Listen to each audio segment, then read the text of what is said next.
श्रीगणेशाय नमः। अस्य श्रीरामरक्षास्तोत्रमन्त्रस्य बुधकौशिकऋषिः श्रीसीतारामचन्द्रो देवता अनुष्टुप्छन्दः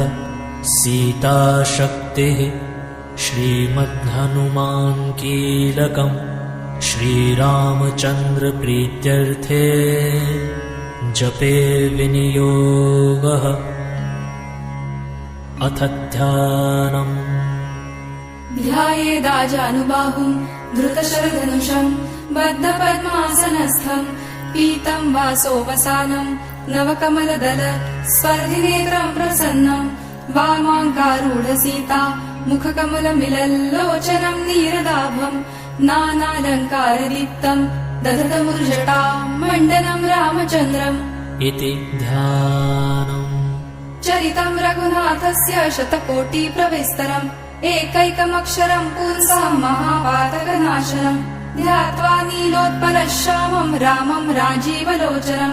जानकी लक्ष्मणोपेतं जटामुकुटमण्डितं सासीतूणधनुर्बाणपाणिन्नक्तं चरान्तकम् स्वलीलया जगत्रातुं माविरभूतमजं विभुम् रामरक्षा पठेत्राज्ञः पापघ्नि सर्वकामदाम् शिरो मे राघवः पातु भालं दशरथात्मजः कौसल्ययो दृशौ पातु विश्वामित्रप्रियश्रुति घ्राणं पातु मखत्राता मुखं सौमित्रिवत्सलः जिह्वां विद्यानिधिः पातु कण्ठं भरतवन्दितः स्कन्धौ दिव्यायुधः पातु भुजौ भग्नेशकार्मुकः करौ सीतापतिः पातु हृदयं जामदग्नजित् मध्यं पातु करद्वंसी नाभिं जाम्बवदाश्रयः सुग्रीवेशः कटिः पातु सखिनी हनुमत्प्रभुः ऊरू रघुत्तमः पातु रक्षः कुलविनाशकृत् जाह्नवी सेतुकृत् पातु जङ्घे दशमुखान्तकः पादौ विभीषणः श्रीदः पातु रामोऽखिलं वपुः एतां रामविलोपेतां रक्षां यः सुकृती पठेत् स चिरायुः सुखी पुत्री विजयी विनयी भवेत् पातालभूतलव्योमचारिणः छद्मचारिणः न द्रष्टुमपि शक्तास्ते रक्षितं रामनामभिः रामेति रामभद्रेति रामचन्द्रेति वा स्मरन् नरो न लिप्यते पापैर्भुक्तिं मुक्तिं च विन्दति जगज्जैत्रैकमन्त्रेण रामनाम्नाभिरक्षितं यः कण्ठे धारयेत्तस्य करस्थः सर्वसिद्धयः वज्रपञ्जरनामेदं यो रामकवचं स्मरेत् अव्याहताज्ञः सर्वत्र लभते जयमङ्गलम् आदिष्टवान् यथा स्वप्ने राम रक्षामि मां हर तथा लिखितवान् प्रातः प्रबुद्धो बुधकौशिकः आरामः कल्पवृक्षाणां विरामः सकलापदाम् अभिरामस्त्रिलोकानां रामः श्रीमान् सनः प्रभुः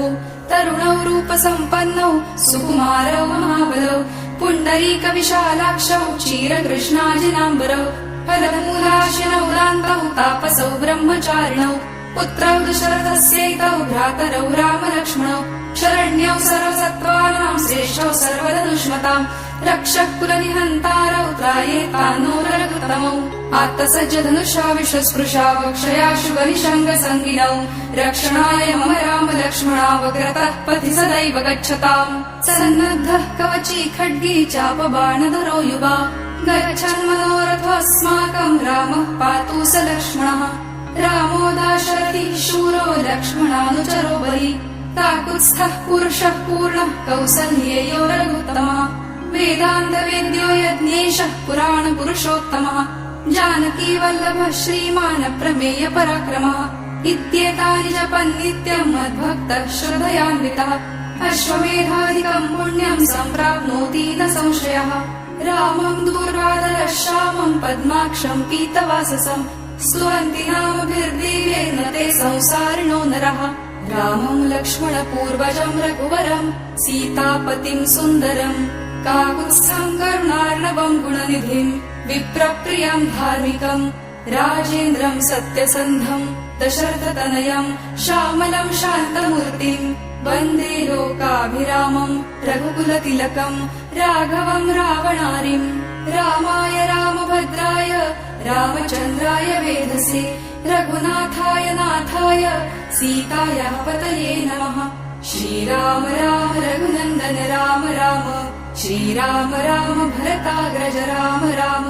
श्रीराम राम रणकर्कश राम राम श्रीराम राम शरणं भव राम राम श्रीरामचन्द्र चरणौ मनसा स्मरामि श्रीरामचन्द्र चरणौ वचसा गृह्णामि श्रीरामचन्द्र चरणौ शिरसा नमामि श्रीरामचन्द्र चरणौ शरणं प्रपद्ये माता रामो मत्पिता रामचन्द्रः स्वामी रामो मत्सखा रामचन्द्रः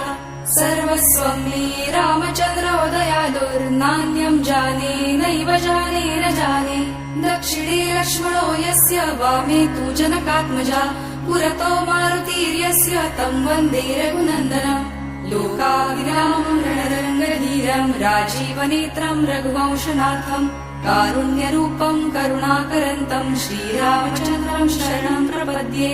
मनोजवं मारुततुल्यवेगं जितेन्द्रियं बुद्धिमतां वरिष्ठं वातात्मजं वानरयूथमुख्यं श्रीरामदूतं शरणं प्रपद्ये कूजन्तं राम रामेति मधुरं मधुराक्षरम् आरुह्य कविता शाखां वन्दे वाल्मीकिकोकिलम् आपदामपहर्तारं दातारं सर्वसम्पदाम् लोकाभिरामं श्रीरामं भूयो भूयो नमाम्यहम् भर्जनं भवबीजानामर्जनं सुखसम्पदाम् तर्जनं यमदूतानां राम रामेति गर्जनम् रामो राजमणिः सदा विजयते रामं रमेशं भजे रामेणाभिहता निशाचरचमू रामाय तस्मै नमः रामान्नास्ति परायणं परतरं रामस्य दासोऽस्म्यहम् रामे चित्तलयः सदा भवतु मे भो राम माम् उद्धर राम रामेति रामेति रमे रामे मनोरमे सहस्रनाम तत्तुल्यं राम नाम वरानने अथ ध्यानम् ध्यायेदाजानुबाहुं धृतशरधनुषं बद्धपद्मासनस्थं पीतं वासोवसानं नवकमलदल स्पर्धिनेत्रं प्रसन्नं वामाङ्कारूढसीता मुखकमलमिलल्लोचनं नीरदाभं नानालङ्कारदीप्तं दधतमुर्जटा मण्डनं रामचन्द्रम् इति ध्यानम् चरितं रघुनाथस्य शतकोटिप्रविस्तरम् एकैकमक्षरं पुंसां महापातकनाशनम् ध्यात्वा नीलोत्पलश्यामं रामं राजीवलोचनं जानकी लक्ष्मणोपेतं जटामुकुटमण्डितं सासीतूणधनुर्बाण पाणिन्नक्तं चरान्तकम् स्वलीलया जगत्रातुं आविर्भूतमजं विभुम् राम रक्षा पठेत्राज्ञः पापघ्निः सर्वकामदाम् शिरो मे राघवः पातु भालं दशरथात्मजः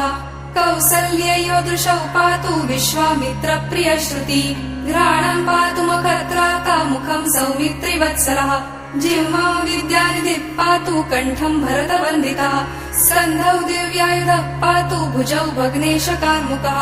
करौ सीतापतिः पातु हृदयं जामदग्नजित् मध्यं पातु करध्वंसी नाभिं जाम्बवदाश्रयः सुग्रीवेशः कटिः पातु सखिनी हनुमप्रभुः ऊरू रघुत्तमः पातु रक्षः कुलविनाशकृत् जाह्नवी सेतुकृत् पातु जङ्घे दशमुखान्तकः पादौ विभीषणः श्रीदः पातु रामोऽखिलं वपुः एतां रामविलोपेतां रक्षां यः सुकृती पठेत् स चिरायुः सुखी पुत्री विजयी विनयी भवेत् पातालभूतलव्योमचारिणः छद्मचारिणः न द्रष्टुमपि शक्तास्ते रक्षितं रामनामभिः रामेति रामभद्रेति रामचन्द्रेति वा स्मरन् नरो न लिप्यते पापैर्भुक्तिं मुक्तिं च विन्दति जगज्जैत्रैकमन्त्रेण रामनाम्नाभिरक्षितं यः कण्ठे धारयेत् तस्य करस्थः सर्वसिद्धयः वज्रपञ्जरनामेदं यो रामकवचं स्मरेत् अव्याहताज्ञः सर्वत्र लभते जयमङ्गलम् आदिष्टवान् यथा स्वप्ने राम रक्षामि मां हर तथा लिखितवान् प्रातः प्रबुद्धो बुधकौशिकः आरामः कल्पवृक्षाणां विरामः सकलापदाम् अभिरामस्त्रिलोकानां रामः श्रीमान् सनः प्रभुः तरुणौ रूपसम्पन्नौ सुकुमारौ महाबलौ पुण्डरीकविशालाक्षौ चीरकृष्णाजिनाम्बरौ फलमूलाशिनौ दान्तौ तापसौ ब्रह्मचारिणौ पुत्रौ दशरथस्यैतौ भ्रातरौ रामलक्ष्मणौ शरण्यौ सर्वसत्त्वानां श्रेष्ठौ सर्वधनुष्मताम् रक्षः कुलनिहन्तारौ त्रायेतान्नो रघुत्तमौ आत्तसज्जधनुषा विश्वस्पृशा वक्षयाशु बलिशङ्गसङ्गिनौ रक्षणाय मम राम लक्ष्मणावग्रतः पथि सदैव गच्छताम् सन्नद्धः कवची खड्गी चापबाणधरो युवा गच्छन् मनोरथोऽस्माकम् रामः पातु स लक्ष्मणः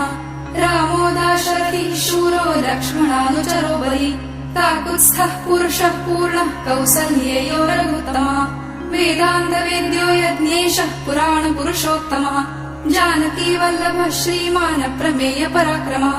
इत्येतानि जपन् नित्यम् मद्भक्तः श्रद्धयान्वितः अश्वमेधाधिकम् पुण्यम् सम्प्राप्नोति न संशयः रामम् दूर्वादरः श्यामम् पद्माक्षम् पीतवाससम् स्तुवन्ति नामभिर्दिव्येन ते संसारिणो नरः रामम् लक्ष्मणपूर्वजम् रघुवरम् सीतापतिम् सुन्दरम् काकुत्स्थम् करुणार्णवम् गुणनिधिम् विप्रप्रियम् धार्मिकम् राजेन्द्रम् सत्यसन्धम् दशरथतनयम् श्यामलम् शान्तमूर्तिम् वन्दे लोकाभिरामम् रघुकुलतिलकम् राघवम् रावणारिम् रामाय रामभद्राय रामचन्द्राय वेधसे रघुनाथाय नाथाय सीतायाः पतये नमः श्रीराम राम रघुनन्दन राम राम श्रीराम राम भरताग्रज राम राम श्रीराम राम रणकर्कश राम राम श्रीराम राम शरणं भव राम राम श्रीरामचन्द्र चरणौ मनसा स्मरामि श्रीरामचन्द्र चरणौ वचसा गृणामि श्रीरामचन्द्र चरणौ शिरसा नमामि श्रीरामचन्द्र चरणौ शरणं प्रपद्ये माता रामो मत्पिता रामचन्द्रः स्वामी रामो मत्सखा रामचन्द्रः सर्वस्वं मे रामचन्द्रो दयालुर्नान्यं जाने नैव जाने न जाने दक्षिणे लक्ष्मणो यस्य वामे तु जनकात्मजा पुरतो मारुतिर्यस्य तं वन्दे रघुनन्दनम् लोकाभिरामं रणरङ्गधीरं राजीवनेत्रं रघुवंशनाथं कारुण्यरूपं करुणाकरन्तं श्रीरामचन्द्रं शरणं प्रपद्ये मनोजवं मारुततुल्यवेगं जितेन्द्रियं बुद्धिमतां वरिष्ठं वातात्मजं वानरयूथमुख्यं श्रीरामदूतं शरणं प्रपद्ये कूजन्तं राम रामेति मधुरं मधुराक्षरम् आरुह्य कविताशाखां वन्दे वाल्मीकिकोकिलम् आपदामपहर्तारं दातारं सरसम्पदाम् लोकाभिरामं श्रीरामं भूयो भूयो नमाम्यहम् भर्जनं भवबीजानामर्जनं सुखसम्पदाम् तर्जनं यमदूतानां राम रामेति गर्जनम् रामो राजमणिः सदा विजयते रामं रमेशं भजे रामेणाभिहता निशाचरचमू रामाय तस्मै नमः रामान्नास्ति परायणं परतरम् रामस्य दासोऽस्म्यहम् रामे चित्तलयः सदा भवतु मे भो राम माम् उद्धर राम रामेति रामेति रमे रामे मनोरमे सहस्रनाम तत्तुल्यम् राम नाम वरानने अथ ध्यानम् ध्यायेदाजानुबाहुम् धृतशरधनुषम् बद्धपद्मासनस्थम् पीतं वासोवसानम् नवकमलदल स्पर्धिनेत्रं प्रसन्नम् वामाङ्कारूढसीता मुखकमलमिलल्लोचनं नीरदाभम् नानालङ्कारदीप्तम् दधतमुर्जटा मण्डनं रामचन्द्रम् इति ध्यानम् चरितं रघुनाथस्य शतकोटिप्रविस्तरम् एकैकमक्षरं पुंसां महापातकनाशनम् ध्यात्वा नीलोत्पलश्यामं रामं राजीवलोचनम् जानकी लक्ष्मणोपेतं जटामुकुटमण्डितं सासीतूणधनुर्बाण पाणिन्नक्तं चरान्तकम् स्वलीलया जगत्रातुम् आविर्भूतमजं विभुम् राम रक्षा पठेत् प्राज्ञः पापग्निः सर्वकामदाम् शिरो मे राघवः पातु भालं दशरथात्मजः कौसल्ययो दृशौ पातु विश्वामित्रप्रियश्रुति घ्राणं पातु मखत्राता मुखं सौमित्रिवत्सलः जिह्वां विद्यानिधिः पातु कण्ठं भरतवन्दितः स्कन्धौ दिव्यायुधः पातु भुजौ भग्नेशकार्मुकः करौ सीतापतिः पातु हृदयं जामदग्निजित् मध्यं पातु करध्वंसी नाभिजाम्बवदाश्रयः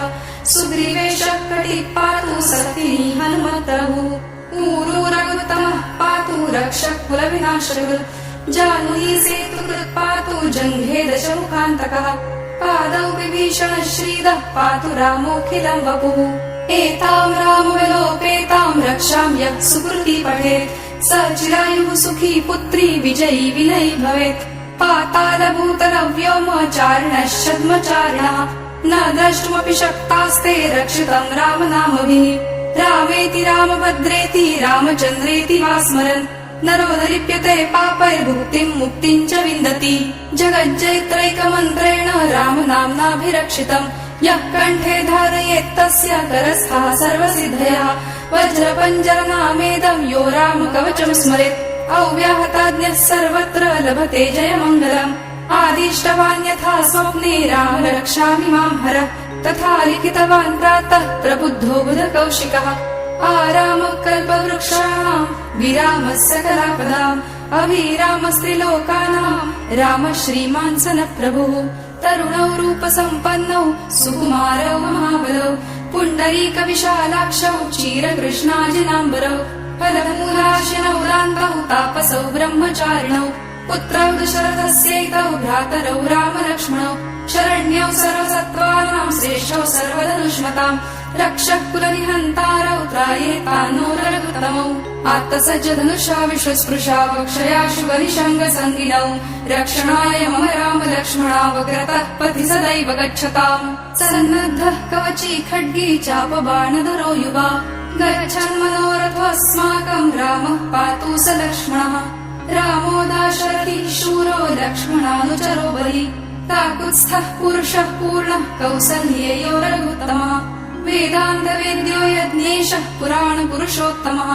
जानकी वल्लभः श्रीमान् प्रमेय पराक्रमः इत्येतानि जपन् नित्यम् मद्भक्तः श्रद्धयान्वितः अश्वमेधाधिकम् पुण्यम् सम्प्राप्नोति न संशयः रामम् दूर्वादरः श्यामम् पद्माक्षम् पीतवाससम् स्तुवन्ति नामभिर्दिव्ये न ते संसारिणो नरः रामम् लक्ष्मणपूर्वजम् रघुवरम् सीतापतिम् सुन्दरम् काकुत्स्थम् करुणार्णवम् गुणनिधिम् विप्रप्रियम् धार्मिकम् राजेन्द्रम् सत्यसन्धम् दशरथतनयम् श्यामलम् शान्तमूर्तिम् वन्दे लोकाभिरामम् रघुकुलतिलकम् राघवम् रावणारिम् रामाय रामभद्राय रामचन्द्राय वेधसे रघुनाथाय नाथाय सीतायाः पतये नमः श्रीराम राम रघुनन्दन राम राम श्रीराम राम भरताग्रज राम राम श्रीराम राम रणकर्कश राम राम श्रीराम राम शरणं भव राम राम श्रीरामचन्द्र चरणौ मनसा स्मरामि श्रीरामचन्द्र चरणौ वचसा गृणामि श्रीरामचन्द्र चरणौ शिरसा नमामि श्रीरामचन्द्र चरणौ शरणं प्रपद्ये माता रामो मत्पिता रामचन्द्रः स्वामी रामो मत्सखा रामचन्द्रः सर्वस्वं मे रामचन्द्रो दयालुर्नान्यं जाने नैव जाने न जाने दक्षिणे लक्ष्मणो यस्य वामे तु जनकात्मजा पुरतो मारुतिर्यस्य तं वन्दे रघुनन्दनम् लोकाभिरामं रणरङ्गधीरं राजीवनेत्रं रघुवंशनाथम् कारुण्यरूपं करुणाकरन्तं श्रीरामचन्द्रं शरणं प्रपद्ये मनोजवं मारुततुल्यवेगं जितेन्द्रियं बुद्धिमतां वरिष्ठं वातात्मजं वानरयूथमुख्यं श्रीरामदूतं शरणं प्रपद्ये कूजन्तं राम रामेति मधुरं मधुराक्षरम् आरुह्य कविता शाखां वन्दे वाल्मीकिकोकिलम् आपदामपहर्तारं दातारं सर्वसम्पदाम् लोकाभिरामं श्रीरामं भूयो भूयो नमाम्यहम् भर्जनं भवबीजानामर्जनं सुखसम्पदाम् तर्जनं यमदूतानां राम रामेति गर्जनम् रामो राजमणिः सदा विजयते रामं रमेशं भजे रामेणाभिहता निशाचरचमू रामाय तस्मै नमः रामान्नास्ति परायणं परतरम् रामस्य दासोऽस्म्यहम् रामे चित्तलयः सदा भवतु मे भो राम माम् उद्धर राम रामेति रामेति रमे रामे मनोरमे सहस्रनाम तत्तुल्यं रामनाम वरानने। अथ ध्यानम्। ध्यायेदाजानुबाहुं धृतशरधनुषं बद्धपद्मासनस्थं पीतं वासोपसानं नवकमलदल स्पर्धिनेत्रं प्रसन्नं वामाङ्गारूढसीता मुखकमलमिलल्लोचनं नीरदाभं नानालङ्कारदीप्तं दधतमुर्जटां मण्डनं रामचन्द्रम्। इति ध्यानम्। चरितं रघुनाथस्य शतकोटिप्रविस्तरम् एकैकमक्षरं पुंसां महापातकनाशनम् ध्यात्वा नीलोत्पलश्यामं रामं राजीवलोचनं जानकी लक्ष्मणोपेतं जटामुकुटमण्डितं सासीतूणधनुर्बाण पाणिन्नक्तं चरान्तकम् स्वलीलया जगत्रातुं आविर्भूतमजं विभुम् राम रक्षा पठेत् प्राज्ञः पापग्निः सर्वकामदाम् शिरो मे राघवः पातु भालं दशरथात्मजः कौसल्ययो दृशौ पातु विश्वामित्रप्रियश्रुति घ्राणं पातु मखत्राता मुखं सौमित्रिवत्सलः जिह्वां विद्यानिधिः पातु कण्ठं भरतवन्दितः स्कन्धौ दिव्यायुधः पातु भुजौ भग्नेशकार्मुकः करौ सीतापतिः पातु हृदयं जामदग्नजित् मध्यं पातु करध्वंसी नाभिं जाम्बवदाश्रयः सुग्रीवेशः कटिः पातु सखिनी हनुमन्तप्रभुः ऊरू रघुत्तमः पातु रक्षः कुलविनाशकृत् जाह्नवी सेतुकृत् पातु जङ्घे दशमुखान्तकः पादौ विभीषणः श्रीदः पातु रामोऽखिलं वपुः एतां रामविलोपेतां रक्षां यः सुकृती पठेत् स चिरायुः सुखी पुत्री विजयी विनयी भवेत् पातालभूतलव्योमचारिणश्छद्मचारिणः न द्रष्टुमपि शक्तास्ते रक्षितं रामनामभिः रामेति रामभद्रेति रामचन्द्रेति वा स्मरन् नरो न लिप्यते पापैर्भुक्तिं मुक्तिं च विन्दति जगज्जयित्रैकमन्त्रेण रामनाम्नाभिरक्षितं यः कण्ठे धारयेत् तस्य करस्थः सर्वसिद्धयः वज्रपञ्जरनामेदं यो रामकवचं स्मरेत् अव्याहताज्ञः सर्वत्र लभते जयमङ्गलम् आदिष्टवान् यथा स्वप्ने राम रक्षामि मां हरः तथा लिखितवान् प्रातः प्रबुद्धो बुधकौशिकः आरामः कल्पवृक्षाणां विरामः सकलापदाम् अभिरामस्त्रिलोकानां रामः श्रीमान् सनः प्रभुः तरुणौ रूपसम्पन्नौ सुकुमारौ महाबलौ पुण्डरीकविशालाक्षौ चीरकृष्णाजिनाम्बरौ फलमूलाशिनौ दान्तौ तापसौ ब्रह्मचारिणौ पुत्रौ दशरथस्यैतौ भ्रातरौ रामलक्ष्मणौ शरण्यौ सर्वसत्त्वानां श्रेष्ठौ सर्वधनुष्मतां रक्षः कुलनिहन्तारौ त्रायेतान्नो रघुत्तमौ आत्तसज्जधनुषा विश्वस्पृशा वक्षया शुभनिशङ्गसङ्गिनौ रक्षणाय मम राम लक्ष्मणावग्रतः पथि सदैव गच्छताम् सन्नद्धः कवची खड्गी चापबाणधरो युवा गच्छन् मनोरथोऽस्माकं रामः पातु स लक्ष्मणः रामो दाशरथी शूरो लक्ष्मणानुचरो बली काकुत्स्थः पुरुषः पूर्णः कौसल्येयो रघुत्तमः वेदान्तवेद्यो यज्ञेशः पुराणपुरुषोत्तमः जानकी वल्लभः श्रीमान् प्रमेय पराक्रमः इत्येतानि जपन् नित्यं मद्भक्तः श्रद्धयान्वितः अश्वमेधादिकं पुण्यं सम्प्राप्नोति न संशयः रामं दूर्वादरः श्यामं पद्माक्षं पीतवाससं स्तुवन्ति नामभिर्दिव्ये न ते संसारिणो नरः रामं लक्ष्मणपूर्वजं रघुवरं सीतापतिं सुन्दरम् काकुत्स्थं करुणार्णवं गुणनिधिं विप्रप्रियं धार्मिकं राजेन्द्रं सत्यसन्धं दशरथतनयं श्यामलं शान्तमूर्तिं वन्दे लोकाभिरामं रघुकुलतिलकं राघवं रावणारिं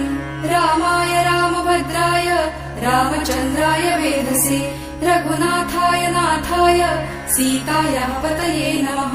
श्रीराम राम रघुनन्दन राम राम श्रीराम राम भरताग्रज राम राम श्रीराम राम रणकर्कश राम राम श्रीराम राम शरणं भव राम राम श्रीरामचन्द्र चरणौ मनसा स्मरामि श्रीरामचन्द्र चरणौ वचसा गृह्णामि श्रीरामचन्द्र चरणौ शिरसा नमामि श्रीरामचन्द्र चरणौ शरणं प्रपद्ये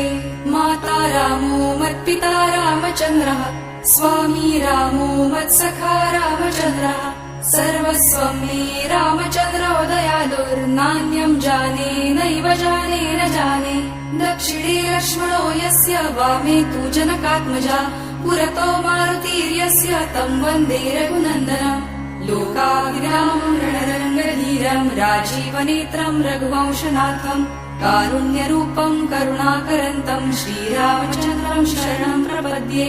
मनोजवं मारुततुल्यवेगं जितेन्द्रियं बुद्धिमतां वरिष्ठं वातात्मजं वानरयूथमुख्यं श्रीरामदूतं शरणं प्रपद्ये कूजन्तं राम रामेति मधुरं मधुराक्षरम् आरुह्य कविताशाखां वन्दे वाल्मीकिकोकिलम् आपदामपहर्तारं दातारं सर्वसम्पदाम् लोकाभिरामं श्रीरामं भूयो भूयो नमाम्यहम् भर्जनं भवबीजानामर्जनं सुखसम्पदाम् तर्जनं यमदूतानां राम रामेति गर्जनम् रामो राजमणिः सदा विजयते रामं रमेशं भजे रामेणाभिहतानि शाचरचमू रामाय तस्मै नमः रामान्नास्ति परायणं परतरं रामस्य दासोऽस्म्यहम् रामे चित्तलयः सदा भवतु मे भो राम माम् उद्धर राम रामेति रामेति रमे रामे मनोरमे सहस्रनाम तत्तुल्यं राम नाम वरानने अथ ध्यानम् ध्यायेदाजानुबाहुं धृतशरधनुषं बद्धपद्मासनस्थं पीतं वासोवसानं नवकमलदल स्पर्धिनेत्रं प्रसन्नं वामाङ्कारूढसीता मुखकमलमिलल्लोचनं नीरदाभं नानालङ्कारदीप्तं दधतमुर्जटां मण्डनं रामचन्द्रम् इति ध्यानम् चरितं रघुनाथस्य शतकोटिप्रविस्तरम् एकैकमक्षरं पुंसां महापातकनाशनम् ध्यात्वा नीलोत्पलश्यामं रामं राजीवलोचनं जानकी लक्ष्मणोपेतं जटामुकुटमण्डितं सासीतूणधनुर्बाणपाणिन्नक्तं चरान्तकम् स्वलीलया जगत्रातुं माविरभूतमजं विभुम् राम रक्षा पठेत्राज्ञः पापघ्निः सर्वकामदाम् शिरो मे राघवः पातु भालं दशरथात्मजः कौसल्ययो दृशौ पातु विश्वामित्रप्रियश्रुति घ्राणं पातु मकर्त्राता मुखं सौमित्रिवत्सलः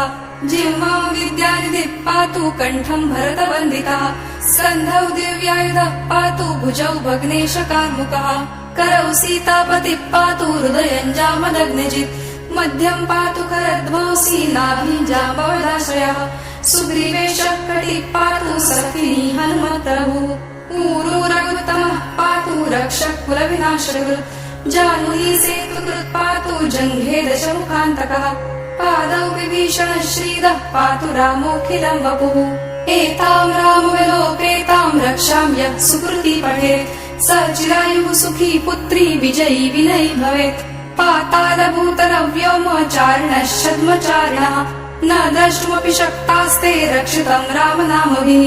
रामेति रामभद्रेति रामचन्द्रेति वा स्मरन् नरो दलिप्यते पापैर्भुक्तिं मुक्तिं च विन्दति जगज्जैत्रैकमन्त्रेण रामनाम्नाभिरक्षितं यः कण्ठे धारयेत् तस्य करस्थः सर्वसिद्धयः वज्रपञ्जरनामेदं यो रामकवचं स्मरेत् अव्याहताज्ञः सर्वत्र लभते जयमङ्गलम् आदिष्टवान् यथा स्वप्ने राम रक्षामि मां हर तथा लिखितवान् प्रातः प्रबुद्धो बुधकौशिकः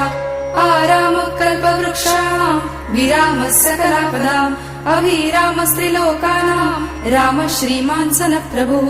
तरुणौ रूपसम्पन्नौ सुकुमारौ महाबलौ पुण्डरीकविशालाक्षौ क्षीरकृष्णाजिनाम्बरौ फलमूलाशिनौ दान्तौ तापसौ ब्रह्मचारिणौ पुत्रौ दशरथस्यैतौ भ्रातरौ रामलक्ष्मणौ शरण्यौ सर्वसत्त्वानां श्रेष्ठौ सर्वधनुष्मताम् रक्षः कुलनिहन्तारौ त्रायेतान्नो रघुत्तमौ आत्तसज्जधनुषा विश्वस्पृशा वक्षयाशु बलिशङ्गसङ्गिनौ रक्षणाय मम राम लक्ष्मणावग्रतः पथि सदैव गच्छताम् सन्नद्धः कवची खड्गी चापबाणधरो युवा गच्छन् मनोरथोऽस्माकम् रामः पातु स लक्ष्मणः रामो दाशरथी शूरो लक्ष्मणानुचरो बलि काकुत्स्थः पुरुषः पूर्णः कौसल्येयो रघुत्तमः वेदान्तवेद्यो यज्ञेशः पुराणपुरुषोत्तमः जानकी वल्लभः श्रीमान् प्रमेय पराक्रमः इत्येतानि जपन् नित्यम् मद्भक्तः श्रद्धयान्वितः अश्वमेधादिकम् पुण्यम् सम्प्राप्नोति न संशयः रामम् दूर्वादरः श्यामम् पद्माक्षम् पीतवाससम् स्तुवन्ति नामभिर्दिव्येन ते संसारिणो नरः रामम् लक्ष्मणपूर्वजम् रघुवरम् सीतापतिम् सुन्दरम् काकुत्स्थम् करुणार्णवम् गुणनिधिम् विप्रप्रियम् धार्मिकम् राजेन्द्रम् सत्यसन्धम् दशरथतनयम् श्यामलम् शान्तमूर्तिम् वन्दे लोकाभिरामम् रघुकुलतिलकम् राघवम् रावणारिम् रामाय रामभद्राय रामचन्द्राय वेधसे रघुनाथाय नाथाय सीतायाः पतये नमः श्रीराम राम रघुनन्दन राम राम श्रीराम राम भरताग्रज राम राम श्रीराम राम रणकर्कश राम राम श्रीराम राम शरणं भव राम राम श्रीरामचन्द्र चरणौ मनसा स्मरामि श्रीरामचन्द्र चरणौ वचसा गृह्णामि श्रीरामचन्द्र चरणौ शिरसा नमामि श्रीरामचन्द्र चरणौ शरणं प्रपद्ये माता रामो मत्पिता रामचन्द्रः स्वामी रामो मत्सखा रामचन्द्रः सर्वस्वं मे रामचन्द्रो दयालुर्नान्यं जाने नैव जाने न जाने दक्षिणे लक्ष्मणो यस्य वामे तु जनकात्मजा पुरतो मारुतिर्यस्य तं वन्दे रघुनन्दनम् लोकाभिरामम् रणरङ्गधीरम् राजीवनेत्रम् रघुवंशनाथम् कारुण्यरूपम् करुणाकरन्तम् श्रीरामचन्द्रम् शरणं प्रपद्ये।